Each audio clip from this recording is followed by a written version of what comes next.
A Pomni foi apresentada como sendo uma protagonista que parou sem querer em um mundo diferente do seu, num lugar em que ela encontra novos amigos que já estavam lá bem antes dela. A personagem com a aparência de bobo da corte precisa conhecer e entender melhor o que é aquele lugar onde agora ela se encontra e ver se tem alguma maneira de sair dele e voltar para o mundo de onde veio. O Incrível Circo Digital é uma série animada feita pela produtora independente australiana Glitch Productions. O desenho estreou em 13 de outubro de 2023 e em pouquíssimo tempo já conseguiu juntar uma legião de fãs que discutem sobre o programa, fazem fanarts, teorias, análises e só Deus sabe mais o que. Seja pelo carisma dos personagens, pelo humor, o conceito ou a animação. O fato é que a série é uma daquelas produções independentes que conquistam muita gente em pouco tempo e vamos falar de sua criação. Eu me chamo Domingos e sejam bem-vindos ao Coleção de Ideias. Para entendermos melhor o que é o Incrível Circo Digital, precisamos dar uma olhada nas mentes por trás do desenho. Temos que ter uma compreensão melhor de quem são as pessoas responsáveis pela criação desse fenômeno e, como eu disse na introdução deste episódio, o desenho é fruto de um estúdio independente chamado Glitch Productions, ou seja, não tem nenhuma grande empresa por trás do desenho como a Disney ou o Cartoon Network, por exemplo. Ele foi criado pela Gooseworks. O programa é feito por poucas pessoas e se sustenta basicamente pelo YouTube e os produtos da loja oficial do estúdio. A equipe de criação é formada por animadores, designers, atores de voz e outros profissionais. Porém, como é dito no próprio site do estúdio, na seção em que a produtora reserva para dizer um pouco sobre si, o estúdio foi criado nos quartos dos irmãos Kevin e Luke Lord-Wishago. Eles podem não ser muito conhecidos aqui no Brasil, e eu diria também que até fora daqui eles não são lá muito conhecidos, apesar de que sim, dentro do nicho deles, que é o de humor e de gameplays, eles têm um certo reconhecimento. No entanto, o canal mais pessoal dos dois irmãos, o Robobros, em que eles focam em fazer jogatinas com um toque de humor, nunca foi algo que furou a bolha da audiência deles ou que conseguiu estender a sua influência para outros cantos da internet. Porém, apesar do canal deles ir para um caminho mais limitado por atender apenas um nicho do YouTube, o que trouxe a fama para os dois e que pode se considerar como um primeiro passo para que o Incrível Circo Digital fosse feito foi o canal SMG4, o qual conta com uma série animada de mesmo nome que faz sketches de comédia parodiando jogos de videogame e utilizando muitos memes nas suas histórias. Essa série começou em 2011, parte de sua animação é feita com o jogo Garry's Mod, no qual os criadores podem produzir suas animações em 3D de forma amadora e bem rudimentar, o que até dá um charme para o desenho, expondo que na maioria dos casos, quem recorreu ao jogo para contar a sua história não estava tão preocupado em demonstrar a mais alta qualidade técnica no que se refere à animação, e o jogo, quando é utilizado com a finalidade de se produzir uma animação, ele serve mais como uma ferramenta casual, intuitiva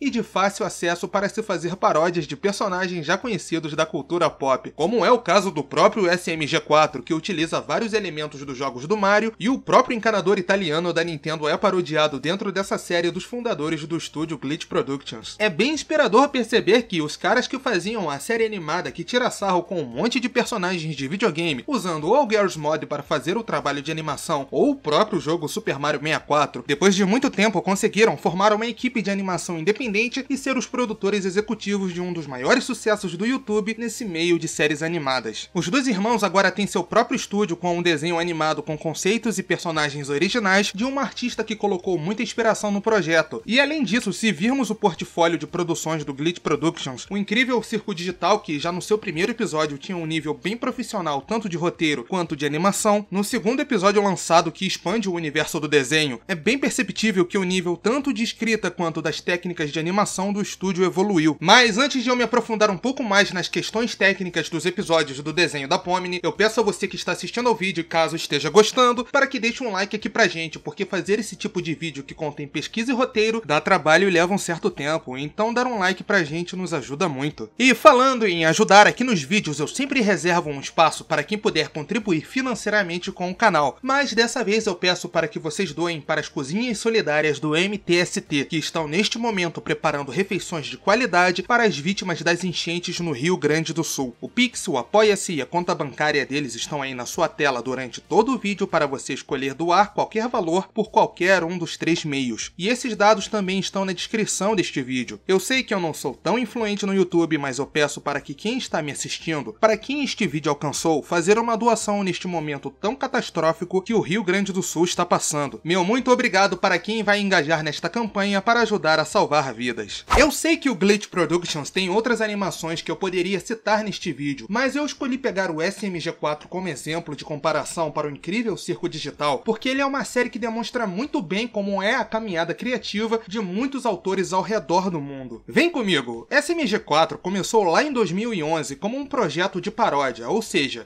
que faria piadas com versões de personagens já pré-existentes e que os fariam ficar tão descaracterizados ao ponto deles nem representarem mais a marca da qual eles foram extraídos e nem teria como confundir esses personagens parodiados com as suas versões originais. Porém, mesmo quando não é o caso de uma paródia e alguém quer começar a escrever ou desenhar algo, muita gente começa pegando emprestado personagens, elementos e histórias que autores de obras famosas já fizeram. E só depois esse artista começa a desenvolver suas próprias criações originais que, de vez em quando, como é o caso de um incrível Circo Digital, calha de dar muito certo. O que eu quero dizer com isso é que, apesar do estrondoso sucesso que Circo Digital está fazendo, muito trabalho teve que ser feito, bem como muitas habilidades de escrita, direção e animação da equipe do Glitch Productions tiveram que ser lapidadas para entregarem um resultado tão incrível com a sua produção original e, como a Gooseworks já havia trabalhado fazendo covers de músicas de outras empresas, de outras pessoas, é compreensível que o incrível Circo Digital, mesmo sendo uma produção original dela, tenha se inspirado em muitas coisas que ela gosta. O fato de que a Pomni entra por acidente em um mundo muito parecido com um jogo de videogame não é por acaso. Como eu disse antes no vídeo, o canal Robobros é um canal focado em gameplays e o próprio SMG4 é uma série que tira sarro com um monte de personagens famosos do mundo dos jogos, e a Gooseworks em seu canal sempre esteve muito perto do universo dos videogames, fazendo as suas versões de músicas de Banjo-Kazooie e Undertale. Mesmo fazendo suas versões de músicas de videogames, a Gooseworks compõe suas músicas originais. Além disso, ela também tem projetos de animações autorais, como é o caso do Little Realmon, que foi o desenho que chamou a atenção do pessoal do Glitch Productions e fez com que eles começassem a trabalhar juntos. Só de dar uma rápida olhada nesse curta autoral, dá pra notar as diversas influências vindas de jogos de plataforma empregadas no desenho. Uma das mais evidentes é que o pequeno Realmon começa a animação se aventurando num mundo muito parecido com os dos jogos em 2D de Super Mario. E como o estúdio que agora tem a Gooseworks em seu time tem uma familiaridade de longa data com o personagem da Nintendo, juntaram o útil ao agradável para que essa parceria desse muito certo. Existe uma entrevista no site Cartoon Brew com alguns dos envolvidos na produção da série, incluindo a própria criadora, e nela conseguimos ter uma percepção melhor de seu desenvolvimento e de como a equipe do Glitch Productions encarou as dificuldades de fazer o desenho e os possíveis rumos que eles poderiam tomar com a produção. Para começar, nesta matéria escrita por Jamie Lang são mostradas diversas artes conceituais para o desenho, feitas pela própria Gooseworks, nos apresentando versões preliminares de vários dos personagens e, em alguns casos, estão desenhados apenas os esboços deles. Em muitos casos, artes conceituais de qualquer projeto animado nos mostram versões bem diferentes das que acabam indo para o produto já finalizado. Mas aqui em O Incrível Circo Digital, pouca coisa foi mudada, com alguns designs de personagens permanecendo praticamente intactos em comparação com os que apareceram no episódio piloto da série. E tocando no assunto das artes conceituais se traduzindo para a versão final do desenho, as artes feitas pela Gooseworks para apresentar para o Glitch Productions foram feitas em 2D, desenhadas à mão, e o desenho final é uma animação em 3D, o que foi um pequeno problema que caiu no colo do estúdio, porque a Gooseworks era especializada em animação 2D tradicional e a ideia de um incrível Circo Digital surgiu para que ele fosse um desenho em CGI que remetesse às animações desse estilo como elas eram feitas nos anos 90 e no início dos anos 2000, já que a própria Gooseworks diz na entrevista que ela é fã desse estilo de animação, e até faz sentido porque o Glitch Productions é especializado em animações em 3D. Mas todos nós aqui sabemos que esse problema foi superado porque ele saiu do papel, foi lançado e se tornou um sucesso. Também nessa mesma matéria do Cartoon Brew, Jasmine Yang, a gerente geral e produtora de desenvolvimento do Glitch Productions, disse que o pessoal do estúdio teve que trabalhar bem perto da criadora para que assim as suas ideias e seus desenhos fossem traduzidos para a animação em CGI da melhor maneira possível, oferecendo um time de artistas que pudesse dar conta do recado. E eles realmente conseguiram, porque a animação desse desenho, mesmo sendo feito por um estúdio independente, é muito bem feita. E quando o segundo episódio estreou, os modelos dos personagens, os cenários e as movimentações ficaram mais detalhadas e bonitas. O incrível Circo Digital é baseado em jogos de videogame, brinquedos, animação em CGI rudimentar e possui um senso de humor quebrado e sombrio, o que pode nos ajudar a entender o motivo pelo qual esse desenho faz tanto sucesso com pessoas de várias idades. Ele é muito icônico, tem uma trilha sonora cativante que também é composta pela Gooseworks e que possui uma música tema muito chiclete. Olhando para os conceitos, o desenvolvimento, personagens e pelo próprio enredo dos episódios, dá pra ver que é um desenho muito inspirado. equilibrado, que absorve influência de muitas coisas famosas e que são facilmente gostáveis por muita gente. Pegar vários elementos e ideias que um artista gosta e colocá-los juntos numa nova obra e ainda assim dar certo é um processo difícil e que envolve muitos riscos, mas o desenho da Pomni faz isso com maestria.